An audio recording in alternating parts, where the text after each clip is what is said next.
That's fabulous studio lighting. I'm kind of used to that. Hi everybody, I hope you're all doing well today on this fine Minneapolis, St. Paul summer day. I spent a lot of time getting dressed this morning, sadly. I had the summer clothes and the winter clothes. I had to find the in-between.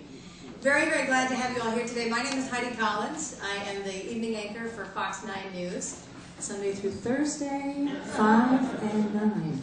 I formerly from Fox 9, I was at CNN for 8 years and covered international and national news. And you know, there really wasn't a day that went by, I don't think, where some of our stories, certainly unplanned, had something to do with drugs, whether it be some type of crime that had come from that or some type of international story with drug trade, all the way to our HIV stories that we've been covering. And it is certainly something that was pervasive in our global coverage, without a doubt. So for many, many years I have covered these types of stories, and I am very honored to be here today to join with you in watching this incredible documentary that will really leave you, I believe, with some interesting thoughts and hopefully some motivations to keep this discussion going. Breaking the Taboo was created by Richard Branson's son, Sam, and so he is a very proud father here to join in our discussion today after we watch the film. So again, thank you for having me. We're going to have a very interesting discussion along with Mayor Coleman, and he is here as well. Maybe we should give him a round of applause for me.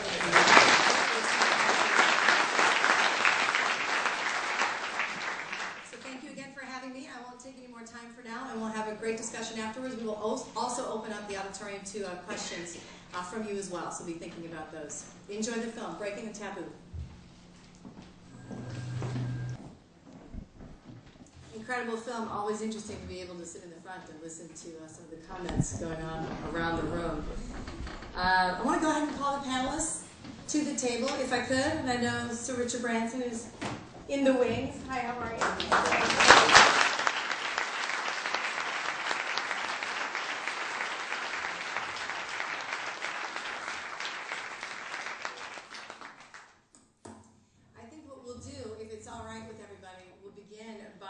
Just hearing a bit from our panelists on who they are and why they're here. Richard Branson, I'm sure that all of us know who you are, but I would like to ask Richard, we'll get the discussion started with you. I mentioned before you arrived that you are a very proud father and that your son has created this incredible film. How does it go from there? How did you get involved? Why are you so passionate about this? And why are you in St. Paul, Minnesota today? Was that 3 questions? I'm involved in an organisation called the Elders, which is a group of wonderful men and women that was set up by Nelson Mandela, and they go into conflict regions to try to resolve conflicts. And one of the elders is a man called President Cardozo, who used to be president of Brazil. And at an elders meeting about 2 years ago, he asked me if I could be the entrepreneur on the Global Drug Commission panel where they were going to spend 2 years investigating the war on drugs and see whether there was a better way of doing it. And basically the commission consisted of 18 ex-presidents who all realised that when they were in office they hadn't done the right thing and that they wanted to do something about it. And so I said I was delighted to join and had spent the last 2 years looking with the commissioners at the war on drugs. And we've all realised just what an abject failure it's been and feel there must be a better way. Thank you so much. Sitting next to you, we have Naya Alberton. Tell us a little bit about yourself, Naya, and why you're here today. Well, thank you, and thank all of you so much for coming. I spent the last 4 decades working with the various cultures of degradation in the United States and a few other countries that have been created and driven by the drug war. That means prisons, prostitutes, orphan children, work along the border. My home base is an organization called the Amity Foundation, which I helped to start. We are in 3 border states, and we work in developing strategies to help people go from degradation to dignity. I started working in prisons because my story is that I was incarcerated in Mexico for smuggling when I was 17 in the late 1960s. I then got out and was arrested by the FBI and was then given a very well-constructed chance at my 18th birthday, and I became a citizen and started working in this field in a variety of different ways. And in my early 30s, I met a woman who was my exact same age, who, as it turned out, had been sentenced in Arizona at the exact same time that I had gone to court, except she didn't get a chance. And out of curiosity, we just really compared our lives. Her life cost the Arizona taxpayers $750,000 of incarceration costs, of losing her children, of emergency room incidents, and my life, of course, had been, a very, very different life. That's one of the things that motivated me to start working behind walls. That's one example. That was 1985. That $750,000 could have cleaned up another 32 women. We really, really need to break that. Thank you. Thank you, Naya. Mayor Coleman, thank you again for opening up the Landmark Center and St. Paul to us today. Thank you. It's great to be here. I mean, the movie says everything that you could possibly say about the insanity of the war on drugs as we currently are waging it. And it's one of the things, a great movie, tell your son you liked it, but I wish it had talked a little bit more about the racial component about the war on drugs as well. Because I think that's one of the things that we're really seeing in communities across America is the devastation, particularly in the African American community. And we saw that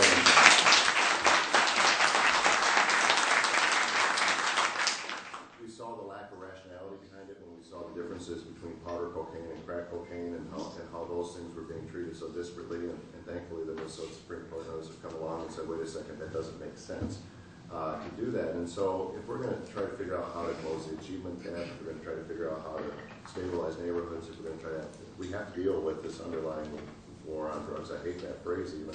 But at the end of the day, it's not working. And if it's not working and you're spending billions and billions of dollars on it, then it's insanity to not try to do something differently. And that to me was the message when the president of Columbia at the end of the movie said, let's just look at a different way of doing this. We're not coming out. I feel like as an elected official, I should have a sign here that says, no, I'm not for drugs. But I am for rational policy. I'm for sane fiscal policy. I'm for not putting millions of people in prison unnecessarily. And I certainly am against just destroying the lives of many, many young men and women in our community that don't need to be destroyed. And as we continue here, I have some pretty remarkable statistics that those of you in the audience from Minneapolis, St. Paul might be completely shocked about that we'll get to momentarily. Before we do that, Sarah Gordon is with the Minnesota Department of Health, and most interestingly for this discussion today, HIV counseling and testing and referral. Tell us a little bit more about your involvement, Sarah, because you have some remarkable information as well. Well, I'd like to say it's a real honor to be here. I work in the STD HIV section of the health department, and we find that, our populations that are most disenfranchised also lead the way with STDs, hepatitis C, and HIV. Health initiatives work. Good public health that takes a harm reduction approach works, and that's why I'm very happy to be on this panel today. Well, thanks to all of you for being here, first off, and thanks to you all for watching the film. I want to get straight to something that I found, and this I'm sure will be very familiar to both Sarah and the mayor. This is drug abuse trends in Minneapolis, St. Paul, June of 2013. Even in my position and in my work of reporting things like this, I don't remember these numbers, and I don't believe I've reported them before, so listen with me if you would, and I'll get your reaction. Heroin and prescription opiates dominated the drug abuse situation in Minneapolis-St. Paul metropolitan area in 2012. From 11 to 12, opiate-related deaths increased in Ramsey County from 36 to 45, but remained stable in Hennepin County. Heroin-involved visits to hospital emergency departments nearly tripled from 2004 to 2011. And we're talking about 3,500 deaths at the highest point. Rose 54.8% from 2010 to 2011 alone. Emergency department visits involving prescription narcotic analgesics more than doubled from 2004 to 2011. That is a 149.3% increase. I guess I would go back to Mayor Coleman and, of course, Richard Branson as well. Those numbers are, the numbers are always staggering. How do we make sense of the numbers? Well, you can slice it a whole bunch of different ways. You look at it's affecting not just inner cities or core cities like Minneapolis and St. Paul, but if recent articles about the rise in heroin deaths in western Wisconsin have been just devastating for these small communities. And I think that when people don't have a place to turn, or it's not something that's driven underground, and so you don't know necessarily whether someone's using or not using, then you get impure products, you get people, you're going to lead to more deaths. And I think it's kind of that fact that it's in the shadows, it's hidden, it's driven underground, I think causes some of these catastrophic consequences as a result of it. And so kind of daylighting it in some fashion, and again, I'm not here to advocate for legalization of all drugs or anything. I'm just saying that this isn't working, and so and you're seeing the consequences of it. We've got to do something different. Now he talks about being in the shadows. Do you know about that? Well, yeah, I think when people know that they're going to be punished, it's very difficult to come forward. You can see staggering numbers with pregnant women who are using drugs, who are scared to go to a hospital or scared, to try and ask for help because they know that they're going to get arrested for child abuse. That's certainly true in many states as well. So there's a whole issue of getting it out of the shadows. There's a whole issue, as you said so correctly, in terms of what we call the drug war being the new Jim Crow, for lack of another word. The woman that I talked about was Native American and Mexican. I got a chance because I'm white with blue eyes. I really believe that in those years, many years ago. And the thing that's so important is we really can do something about it. Every single community, if people speak up, we really can do something about it. It doesn't have to start only with the policymakers. If people speak up in their support, we can begin to change it. I would guess in the young people here, there are probably the equivalent of some 16-year-olds who, if they knew it was safe to speak up, would be the Malalas, if you will. And they would have a lot to say if they knew they wouldn't get in trouble. And Richard, obviously, you have been in on many of these discussions about some of these different approaches, as you mentioned. I would be very curious to know, since Sam has done the film, which I know released December in 2012, right? What the reaction has been, what some of these discussions have been. Have they had some impact, do you believe? Yes, I think they have. I think we're going to see South America breaking ranks with the rest of the world, possibly as soon as next year. And they just had enough of their citizens killed and maimed, and I think they the indications are that they will break rank. And I think the film and the commission contributed towards their thinking.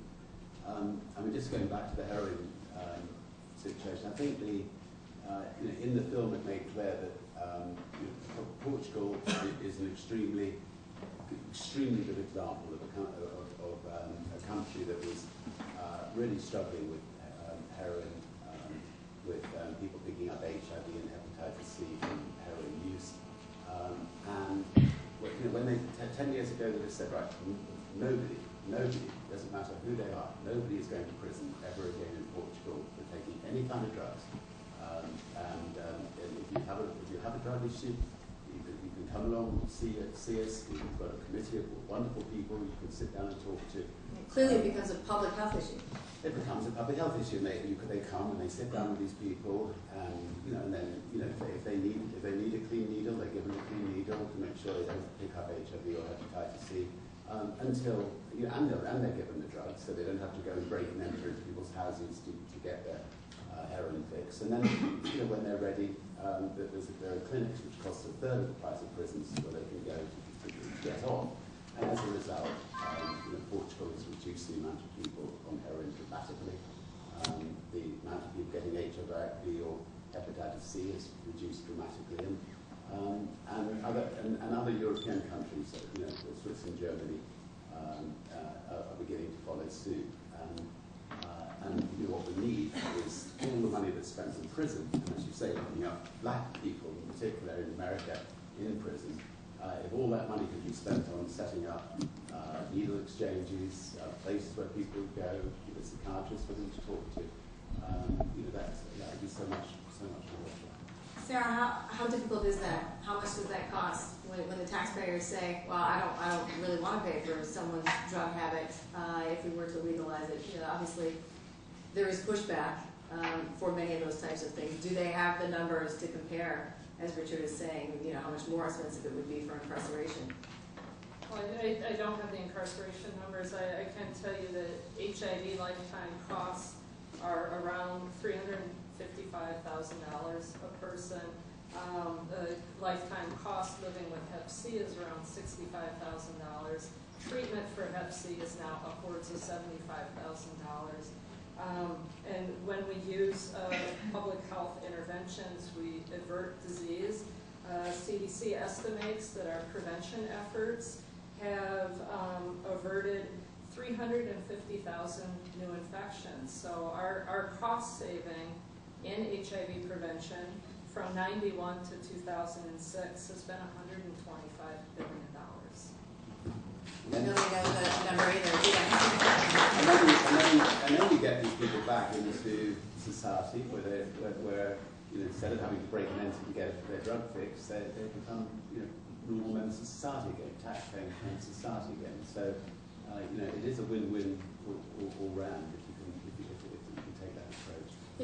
For a snapshot, I've done a lot of work in maximum security prisons in California, which is overloaded with people incarcerated for drugs, and also authored the 3 Strikes Law, which didn't make any sense either. But just as a snapshot. You do have these things in America. I know. The question I'm asking most frequently when I travel is, why are Americans so punitive? One toilet in the California system, one toilet for one cell, every single one of those stainless steel toilets is $2,500. Think about that. What does that say about us as a culture? That's ridiculous. But you can't, it's one piece, it's molded, you can't hit yourself on the head with a lid, you can't drown in it, so forth and so on. But you're in those prisons, you are easily, when you start factoring in construction and staff, you're running anywhere from $30,000 to $75,000 or $80,000 a year per person. But if it were to be easy, it wouldn't be 4 years that we've been working on this problem, we collectively, whether it's this country or other countries and so forth. And so, Mayor Coleman, you as a person in the politics, you in charge of police force and so forth for the city of St. Paul, you hear a lot of the pushback from people who say, hang on a minute, this is really scary. I mean, yes, we can compare it to alcohol and prohibition, and yes, we can talk about the legalization of tobacco.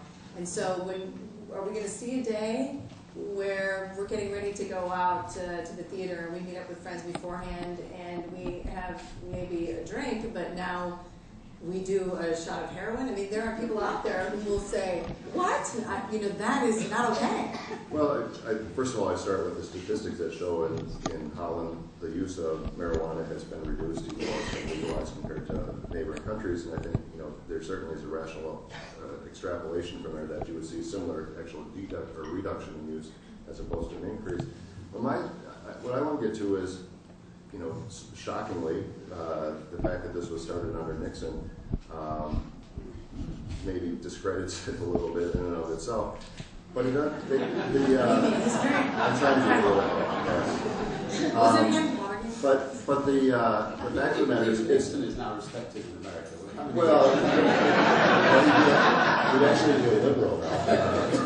We actually believe in environmental policy and some things. But the war against drugs, the end was getting rid of drugs. It was the wrong question to ask. The question is, how do you help people stabilize their lives? How do you build communities? How do you educate people? How do you do, what is the goal? The goal should be to really, rebuild the Detroits of the world, rebuild the Baltimores.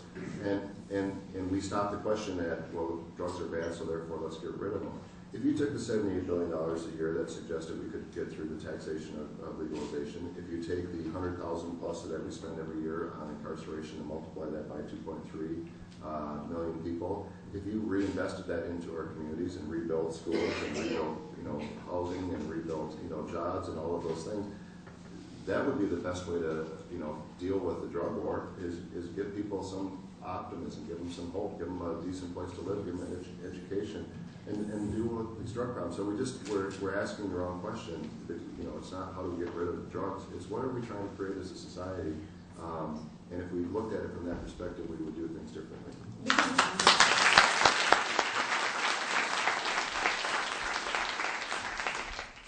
And anyone who can answer this, according to this film and according to many other sources out there, it's $320 billion. Is it just plain too big to stop? Not if politicians are brave. And I think a lot of politicians, if you talk to them individually, they all know that the current law is an arse, and they all know that they should be brave and do something about it. Most of them are only brave when they leave office, and they're not brave when they're in office. So this is why there's someone sitting in between the mayor. As you can see, he is brave in office, which is great. I think the immediate thing that every politician could do worldwide, and they'd make lots of votes from it, is say to the public, would you rather we locked up your brothers and sisters? Would you rather we locked up your children, or would you rather we help them? And you'll find that I think 100% of people say we'd rather we helped our children or we helped our brothers and sisters. And therefore, if they go out and say we want to treat drugs as a health problem, not a criminal problem, that's a vote winner. And that's something which I think should be pushed through, like Portugal has done, really quickly. And then the next step is do you legalize marijuana? Personally, and I think most of the drug commissioners agree that almost all of us agree that makes sense as well. But if it's politically not acceptable as a first step, whatever happens, just push through treating drugs as a health problem, not a criminal problem, because it works, and it will save. It'll sort out about 60% of the problem, and then later on you can move on, to legalizing marijuana and going one step further. What about that slippery slope? Yeah. Well, I think the problem is, and I think Richard's exactly right. If you ask, how do you want your brothers and sisters or your children treated? But the problem is we don't see them as our brothers and sisters or our children. We see them as those people, and they're isolated in neighborhoods where people don't go, and they're different color, different race, or those things. You're speaking specifically of addicts. I'm talking about how this whole structure is kind of ignoring the racial component, because we can say that all those addicts are those people, or they're somehow different than we are, or they're not our brothers or sisters or our children. And I think that we have to start recognizing them and treating them, as Richard suggested, as our, they're all part of our family, and how would we want our family members treated? I think that's just a challenge that we have, because we are able to say, oh, those are those crazy drug addicts over there, as opposed to recognizing the fact that they're among them. And I think that's why that story about the heroin usage and the deaths in western Wisconsin is so troubling, because it's kind of hard to say, well, those, they're us. Mm-hmm. It's hard to say, not look at them and say, those are us.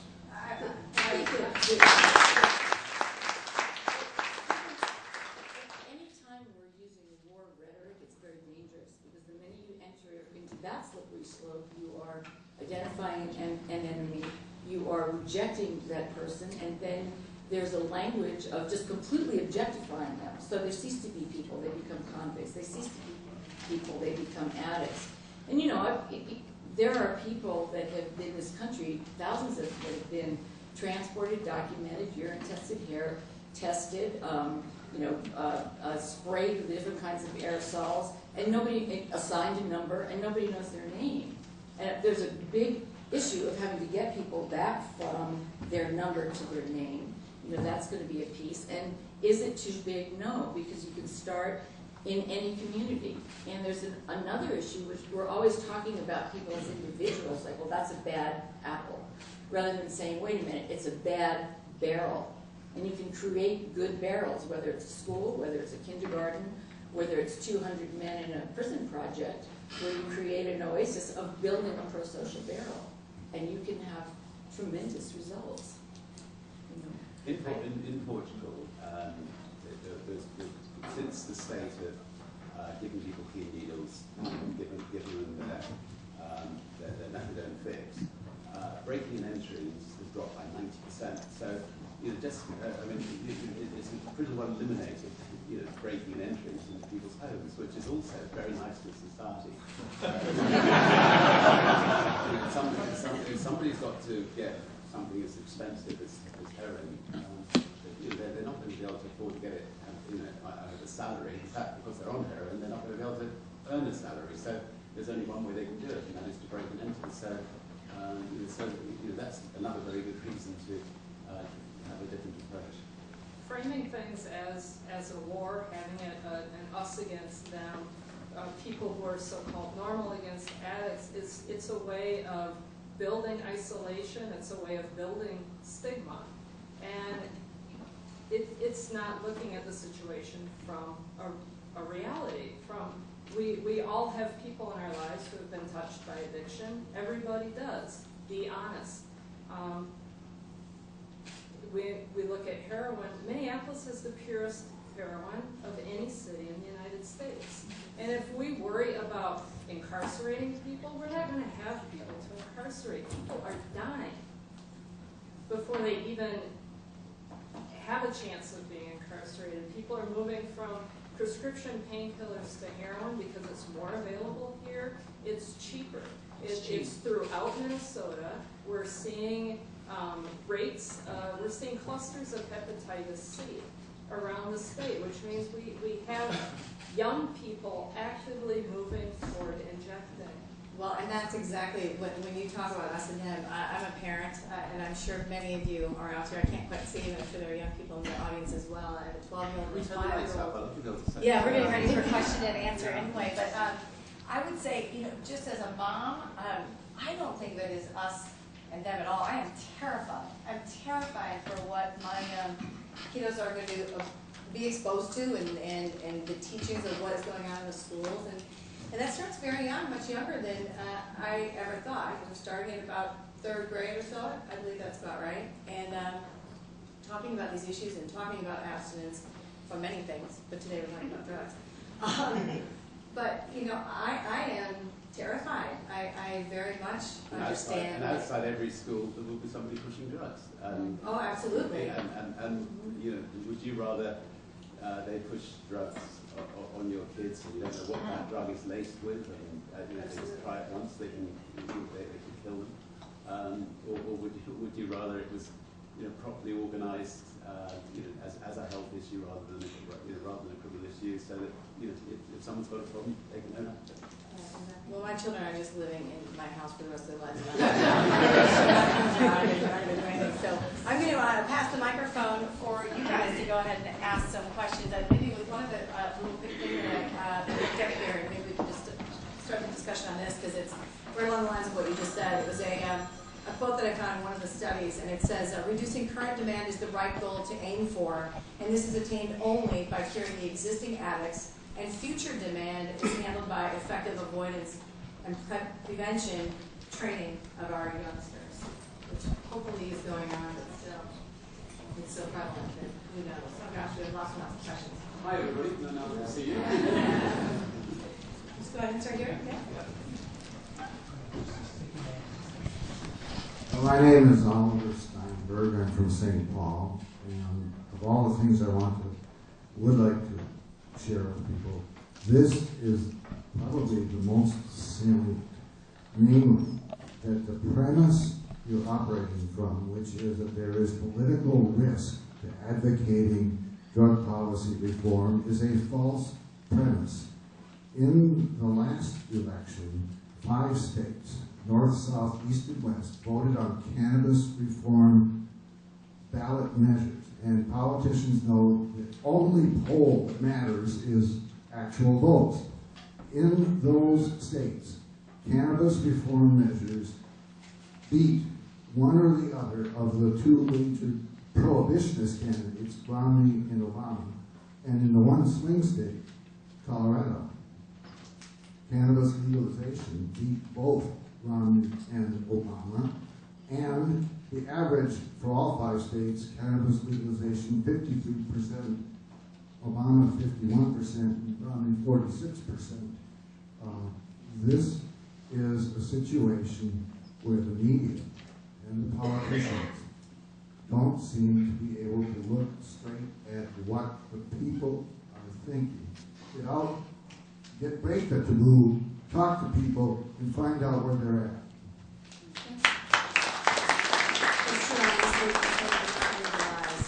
Marijuana. Something you want to comment on that? Sorry. Minnesota did not vote to legalize marijuana. No, I think though that there seems to be an arc that's trending towards that direction across the country. Although there's still, if you look at the number of states that still have minor possession of marijuana as a felony, where you can be locked up for a year or 2 or more. Or life. It's right, exactly. And so you get to that. I mean, that's insanity. And I don't think that the decriminalization of marijuana in the state of Minnesota has led to an explosion of marijuana use. I'd like to see somebody try to prove that to me. And I think you're going to see the same thing in Colorado and in Washington State. So I suspect there'll be some push on that in the coming years, and I suspect that that's where this is trending towards. Hi, thanks for being here today. My name is Lexi Reed Holcomb, and I'm Vice President of the Steve Runler Hope Foundation. And my question for you is, we do know that Oxycontin, which is an opioid, or opioids in general, Vicodin, is the #1 prescribed drug in our country today. It is heroin in a pill. And along with your movie, knowing that heroin is illegal in our country, but yet it is the #1 prescribed drug, and the public is so ignorant about this, we have had 125,000 overdose deaths alone in this country in the last 10 years from prescription pills. So piggybacking on your question and Sarah Gordon's comment, I'm curious how the panel feels about 14 other states in this country, including and also the District of Columbia, have created 911 Good Samaritan naloxone laws. We are currently working on creating this legislation in Minnesota. Would you support that? And if you wouldn't, why not? And do you want to come? We're having a public forum panel next Thursday in St. Paul at the Recovery Church. Sarah Gordon will be there. We've written the legislation. I'm just curious, how can we move this faster, stronger? Because clearly it's going to take a while to make this movement, legalizing drugs, creating a different kind of outcome for people who are suffering with the disease of addiction. And myself, as a person in long-term recovery, I feel really lucky that I wasn't shoved by the wayside. I think that Minnesota is the land of 10,000 treatment centers, and we do believe we created the model for treatment through Hazelden and others, and I think that what we're doing in our court systems to do the drug courts, where we're really trying to transfer this kind of from a criminal problem to a chemical addiction problem, and recognizing that, I think is a really powerful in the right direction to go. And when the drug courts were started in Hennepin County, I think originally there was a lot of controversy around that, but people all of a sudden realized that there was a tremendous benefit. First of all, because it helped people get on the right track, got them into recovery. Second of all, because it saved money. We save $3 for every dollar we spend in treatment versus long-term incarceration or other costs associated with that. You were mentioning the cost of treating hepatitis C every year. I mean, it is the right model. Treatment does reduce the demand, help people deal with addiction, and you're going to reduce the need to be spending millions and billions of dollars a year on trying to destroy the drug. You bring up a very interesting point, though, which is part of our uniquely American problem. It is not mirrored so much in Europe and South America, which is that we use about 50% of all the prescription drugs that are manufactured on the planet. And that's very scary. And I've seen a lot of young women in particular that are rolling up to our centers with 20 and 30 prescriptions that they all get out legally from different doctors. And that's consistently increased over the last 30 years. And at some point, we are going to need to take a look at sort of the wounded feelings function in our culture, because for people to be using all these different kinds of medications, there's an issue around being able to feel, being emotional, being an emotional intelligence issue. And I think to respond to what you said about schools, there's an issue around there's prevention, but the greatest prevention is teaching children what to say yes to, and teaching children to be able to have empathy for themselves and each other, and grow in all the other intelligences that are not just focused on the academic, which is social intelligence and moral intelligence, spiritual intelligence, and most importantly, emotional intelligence. Because being an addict isn't fun, whether you're big with prescription pills or heroin. It's a miserable experience, and most people really want a pathway out. And that was a wonderful interview. I probably heard that thousands and thousands of times with the African American woman saying, I just didn't know how to get out. And that makes that we can provide a lot of bridges. Good public health brings people into the fold. It strengthens communities. It breaks down stigma. It breaks down isolation. It empowers people. It allows people to take control of their health, make decisions about their bodies to keep them free from disease. When people are afraid to call 911 because someone is dying because they fear arrest, to put someone in that position, that's a moral failing on our part. We need to provide people means to get help, to be able to call the police if they need emergency rescue. We need systems that allow people to become part of the greater community. That's good public health, and that's what strengthens our community. It breaks down these systems of, that we've created. We have systems that are racist. We have, unfortunately, huge punitive means of handling drugs, of handling addiction, and it breaks our society down. It's how we treat alcoholics. Shipping it different. 90% of people drink alcohol without a problem. Maybe 95%. 5% alcohol. The same with some drugs. Some people smoke marijuana without a problem. 5% alcohol. I have a quick request because Richard Branson said something about South America, and having grown up there and many friends there, my request to the audience is that if you see a program on television about the effect of American drug policy in South America, or you see a human interest story in a magazine, to just pay attention to it, because there's so many people in Latin America that feel very much like we all do, that are trying to raise their families, and they have just had such a difficult time with the U.S. drug policies. And I can't stress that enough. And I'm really, the number of street children, kids in Bolivia, that are 10 smoking coca básica. I mean, it's just been horrible. And oftentimes, some Americans view those countries just as supply countries without saying, well, gee, the U.S. is a supply country too, but of prescription drugs and role reversing, because it's really so much a global issue, and we really, we all want our children, our grandchildren to have good lives. Lots of hands up. Taya starts to run.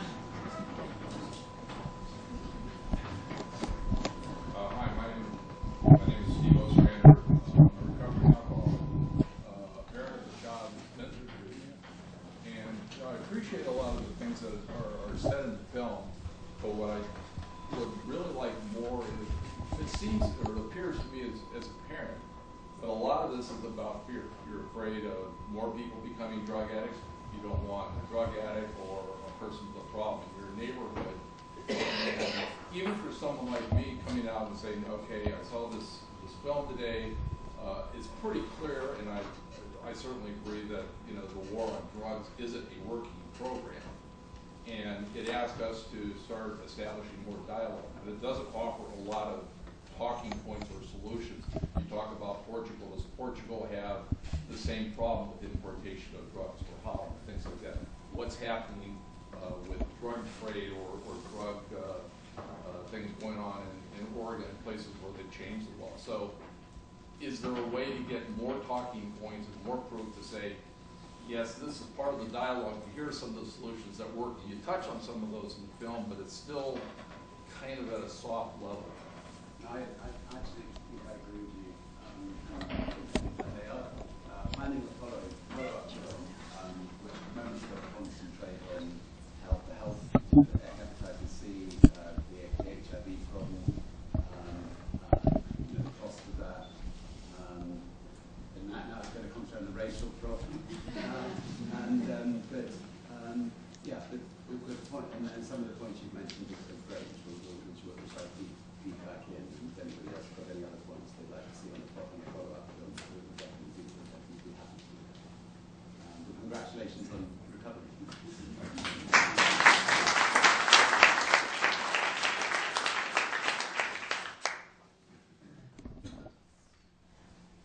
Hi, my name is Raymond Dean. I'm actually a representative of the state legislature, and I believe this year we will begin to move forward on medical marijuana laws.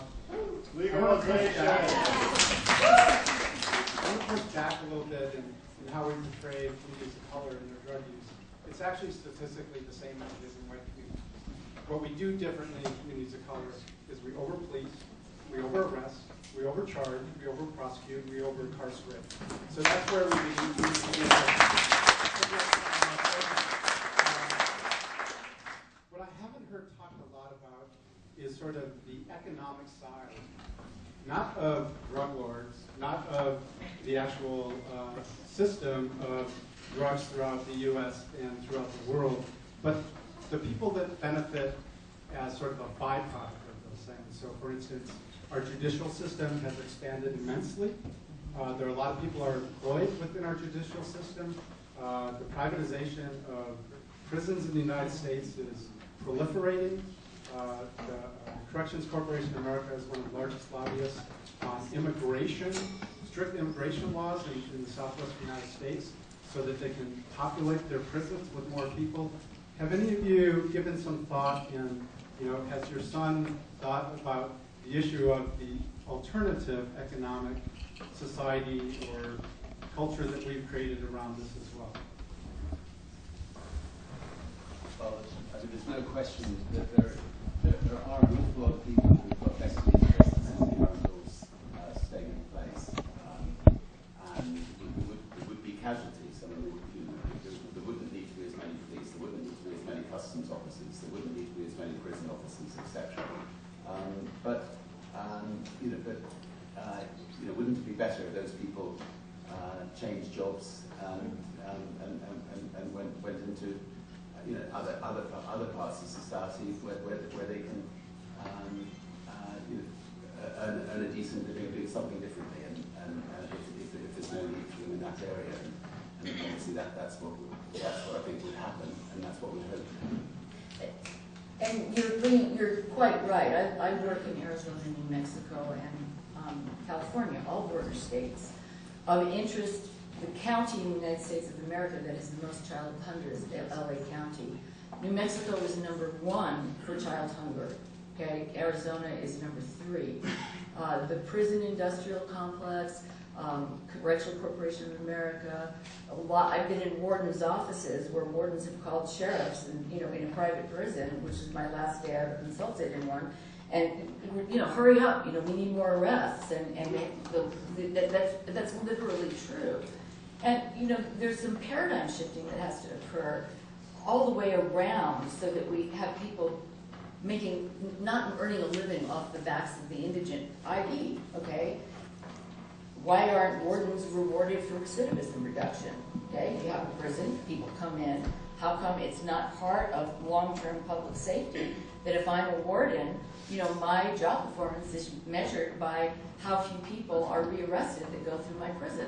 Now, that's a very different approach, but it is in fact doable. We are only rewarding our correctional systems for very short-term corrections, you know, for very, very, very short-term public safety, the period of time that people are locked up. And the reality is they're going to crime school anyway. They're really becoming more dangerous. You know, why don't we think about long-term public safety? And that's, you know, you marry corrections and treatment, corrections and education. You do all kinds of things along those lines. If I was a high school principal and 100% of my kids all dropped out, I wouldn't stay very long in most places. Why are people that are supposed to support our public safety measured by such a different stick? You see, so I think you're bringing up something that's critically important.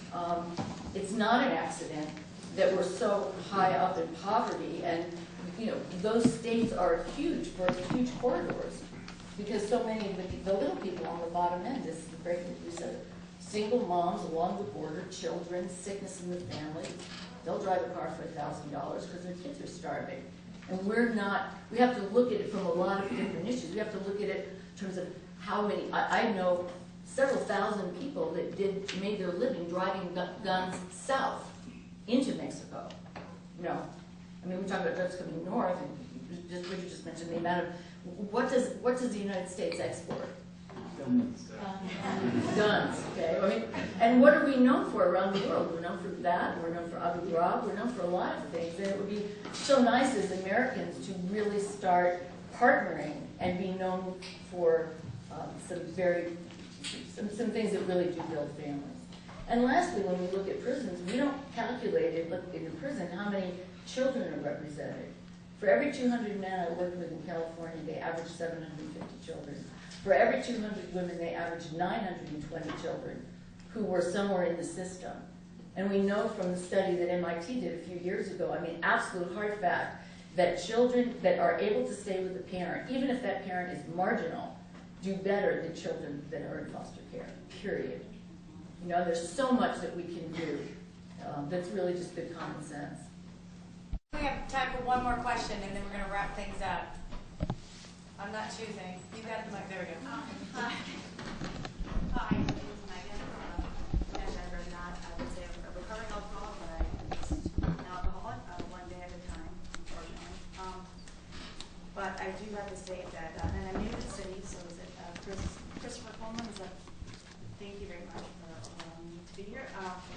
Having said that, the first time I was ever offered heroin and or methamphetamine while I was spending time in jail for a DWI, which is slightly frightening.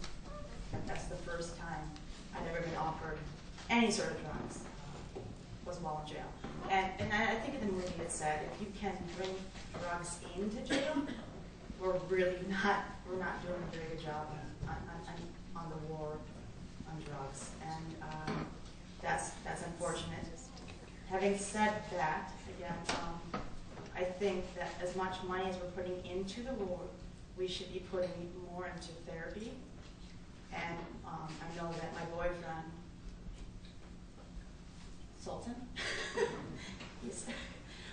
he went to Al-Anon for the first time 2 days ago, and I think it's Al-Anon, it's AA, it's therapy that's going to get us through this. It's not going to be putting people in prison or incarcerating people, because I think a lot of it has to come down to like mental issues and not being able to deal with what really is on the plate. Well, thanks. So Thank you for sharing.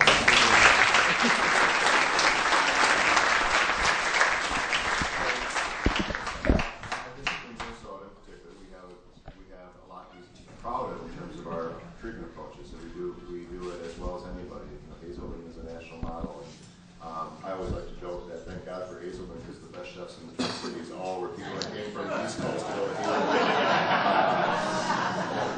There's a lot of truth to that, but thank God for that. But the fact of the matter is, you can hear in your voice the struggle of addiction. Addiction is painful. It is really critical that people have the resources and the places to turn. They're not going to get that help in prison. They're going to get that help in places like Hazelden or treatment centers or through Al-Anon or the systems. And I'm really proud of the fact that our court systems are starting to recognize that a treatment approach relative to that is a much better approach. We're not perfect on that, but we're getting better about it. I think we're going to wrap things up. Thanks so much, everybody, for being here and also for your questions. I'd just like to end, if it's all right with the panelists, with Richard on. I saw you taking notes and taking some ideas that I'm sure you'll bring back to Sam for the follow-up.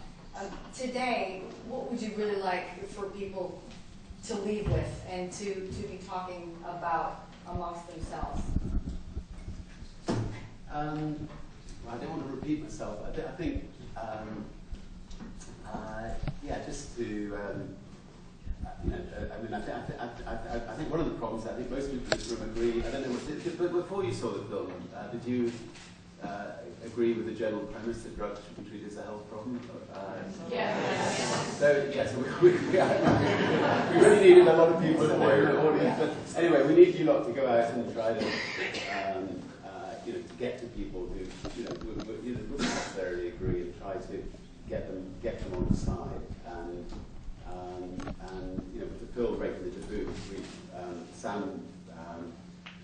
normally documentary films are only seen by about 50,000 people, and we put it up on the internet and got nearly 1 million hits in next to no time. And it will be going back up on the internet. It's got 1 or 2 television showings going back up again soon. So if people want to use it to get maybe groups of people together and have a debate with them, that would be great.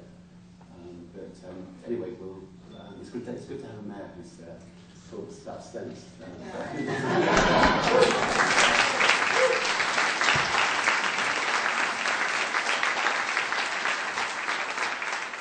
That concludes things for us today. To Richard, Naya, Mayor Coleman, and Sarah, thank you guys so much.